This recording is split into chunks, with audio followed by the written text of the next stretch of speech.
Today's topic is going to be now versus then. So I am now 44 years old, and I started real estate when I was 23. And I got into it because I was at the University of Georgia.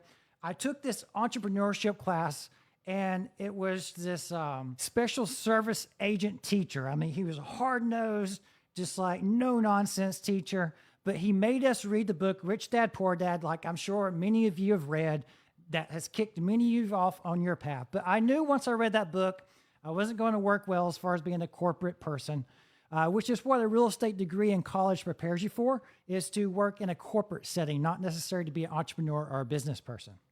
So I came out of college, no clue what I was doing, made mistakes for many years, but there's a lot of things different, obviously, then versus now.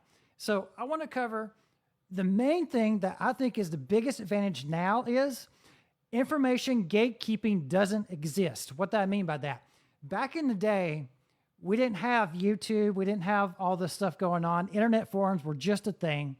And the people who knew how to do real estate investing, a lot of them didn't share how they do it. A lot of them kept their secrets to themselves, and it wasn't as easy to get knowledge then as it is today.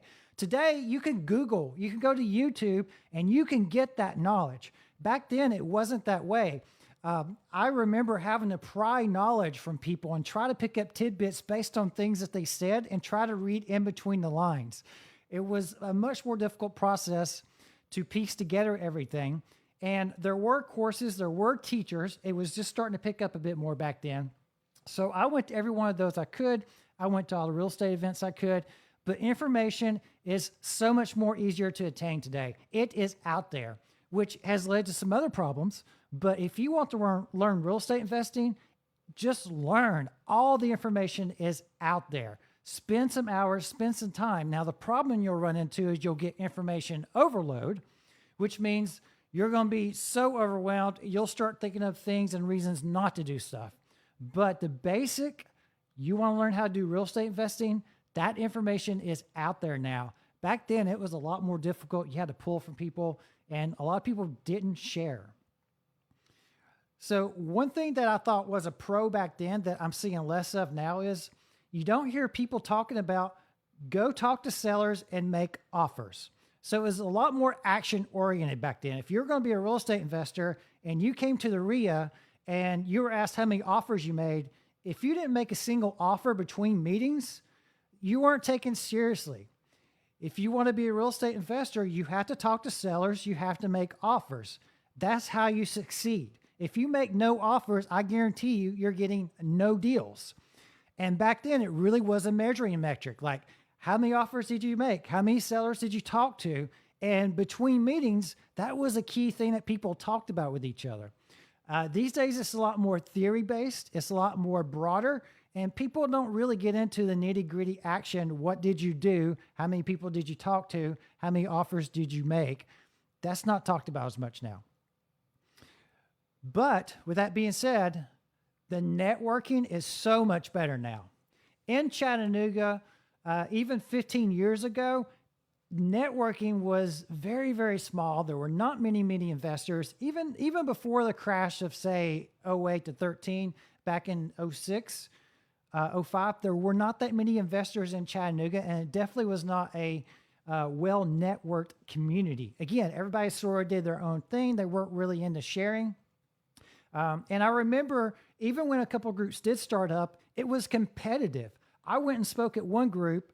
I went to another group and spoke. And then the first guy tried to say he was going to sue me for speaking at a different group. It was competitive. It was not, we're in this together. It was very, very competitive.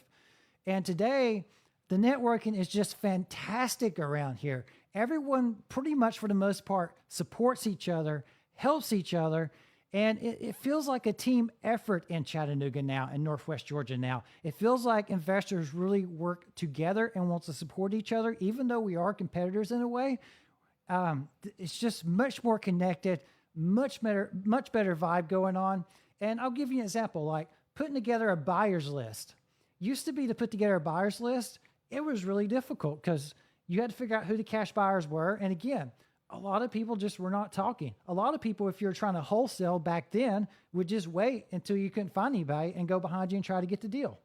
These days, you just make a Facebook post and you have a buyer's list. If you have a deal, you can find a buyer if you're looking to wholesale or assign that property, or you can find an experienced wholesale person who's willing to work with you and help you. That didn't exist back then.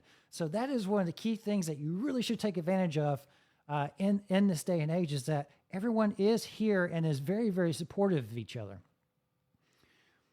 Now, back then, another difference between now and then, I believe, is, at least in my view, a lack of creative thinking. So creative deal structuring, creative thinking, and this goes back to talking to sellers. You have to be talking to sellers to really come up with creative deal structure and win-win solutions that work like that. It's just very much more black and white, it feels like to me these days. Like, this is the deal, this is the number, this is the situation, and just very straightforward, less creative deal making. So I like the artistic side of the deal making, the artistic side of putting together and structuring deals that are creative and unique and give win-win solutions for everybody. But at the same time, I understand at the end of the day, sometimes it's just simpler to do a black and white deal and be very straightforward. Plus, in today's market, there's not really as much of a need for that because there's so much equity. If a motivated seller has to sell, there's just a ton of equity out there. So there is more collaboration. You know, there's better networking. One thing, though, is the market's actually oversaturated now. And this started, I would say, 18, 19, 2020. So back, let's say 2006, 2009, 8, whatever. Between that time period, direct mail was kind of a new concept. Like, mailing postcards and letters to out-of-state owners was a unique tactic. It is not now. Everyone blows up the direct mail, and the market is saturated with really big, heavy market spenders. There's some companies spending up to $10,000 a month, and it's very hard if you're an individual to compete with that. So there's a lot more market saturation now, but I still think you can win because if you get face-to-face and start dealing with people one-on-one, you're going to beat the marketers. But it's definitely different now as far as the market saturation and plus how you find deals. For example, pay-per-click is obviously a big way to find deals now. Direct mail still works to some degree. And that's your two primary marketing areas. Of course, you want to target specific pools of people. Whereas back in the day, there was no pay-per-click. And the thing about pay-per-click is it's a bid system. So investors are bidding, driving up the prices. It gets more and more expensive when you have more people involved in a pay-per-click system, as opposed to when you just had a newspaper ad. Yes, those were a thing. Newspaper ads. You put a "We Buy Houses" in newspaper ads. That's how I found deals way back when. Those were a set cost. That was the same cost for me as it was for the next person. Now, we might have all been in the same section, but it was a matter of who answered the phone first, who could develop the rapport, and who could get the deal closed first. It was the same cost, though. It wasn't, we weren't bidding against each other and driving the price up, and up. So marketing costs are just very different now, and how you market is very different now, and it's a lot harder to stand out. So that is one difference now versus then. Another thing is there's actually less foreclosures now. 2020, they put a moratorium on foreclosures, so they stopped. And for whatever reason, probably because of low unemployment, high equity, very, very few foreclosures in the marketplace. So even in 2006, when that market was booming all out, there were still foreclosures. That's actually how I found a lot of deals back then, was foreclosures and HUDs and stuff like that. Those are like practically non-existent right now. So there's less foreclosures. There's less deals in the marketplace in general. I still think they're out there, but you have to know where to find them and how to find them. But less foreclosures, less deals out there, more competition. So while the knowledge is easy to get, you have to hustle harder than ever if you're going to be successful and find deals. One really good thing about about being here at this time right now in life is the access to documents and forms. You can find forms and documents. Now, you want to verify that they're state compliant and that they meet the laws, but it is so much easier to get forms and documents now than it was back then. You had to pry and get people to try to give you and show you what contracts they had and how they worked. You had to take courses and all this other stuff. Forms and contracts are easy now. One interesting thing is no one understands the deed room anymore. One of the very important points that was hammered into my head as I was learning all this is you need to know how to work the deed room. You need to be able to go in, and you can do it online these days, but look up a property, backtrack the deeds, and you're not a title search person. So you're not an expert, but in a pinch and you're a little bit limited on time and you don't want to wait 2 weeks, you should be able to backtrack and research the title to a property and figure out if there's liens or other issues with the property that are there.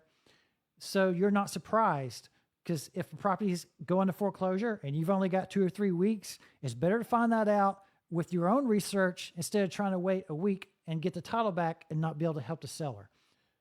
But I would say the biggest benefit to right now, being a real estate investor right now, would be this. Appreciation has made profits go out the roof. When you were a wholesaler or trying to assign a property back then, you honestly didn't make that much money. But these days, with appreciation, with the margins, you can make a lot of money. And real estate is an amazing hedge against appreciation. I knew when appreciation started in 2020, real estate would be just fine because it goes up. When inflation hits, real estate follows suit. But the profit margins are just so much more. Even as an agent, if you're a real estate agent, your general commission was maybe $2,000 or $3,000 10 years ago. With the house prices being around $300,000, way more than that. And that is more, in my view. You got more expenses, more costs with inflation. I get it. But the margins and the profits you can make in this business now, much more than before. More competition, but there is more margins and profits if you find the right deals.